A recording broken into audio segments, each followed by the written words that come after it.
السلام علیکم دوستو، 1947 میں آزادی ملی تو ہمارے بزرگ ضلع ہوشیارپور سے ہجرت کر کے ضلع سیالکوٹ میں آباد ہوئے تھے۔ گاؤں کا نام ہے کرتارپور، جو آج کل ضلع نارووال میں واقع ہے۔ 5 برس کا ہوا تو اسکول کی تلاش شروع ہوئی۔ قریب 3 پرائمری اسکول کوئی 3 کلومیٹر کے فاصلے پر تھا، اور جس گاؤں میں تھا اس گاؤں کا نام ہے جہور۔ سبھی بچے جہور کے اس پرائمری اسکول میں پیدل جاتے تھے۔ 1952 میں میں نے اسی اسکول کی پہلی جماعت میں داخلہ لیا تھا۔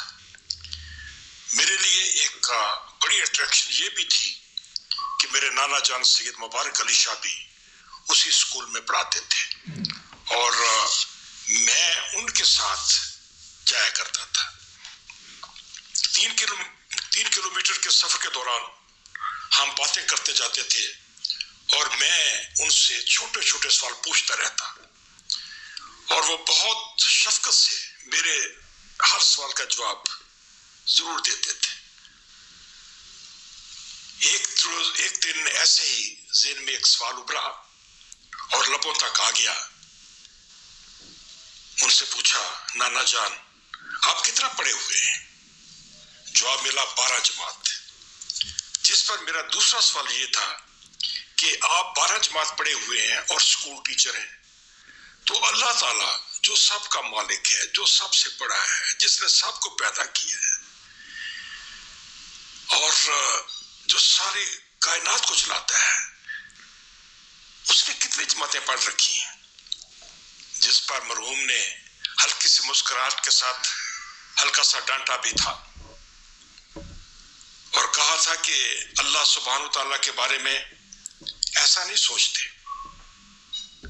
وہ سب کا رب ہے، وہ خالق ہے، وہ مالک ہے، جس کا مقابلہ عام انسانوں سے نہیں کیا جا سکتا۔ دوستو، یہ واقعہ میرے ساتھ ہی پیش نہیں آیا۔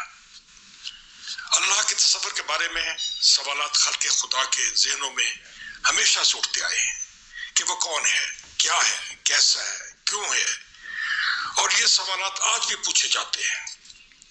خاص طور پر بچے ان میں خاصی دلچسپی لیتے ہیں۔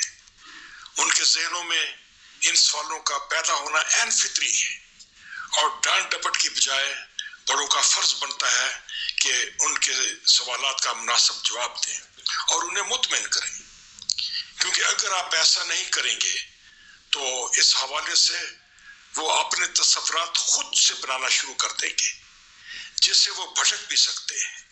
والسلام دوستو، اللہ آپ کو خوش رکھے، رب رکھے۔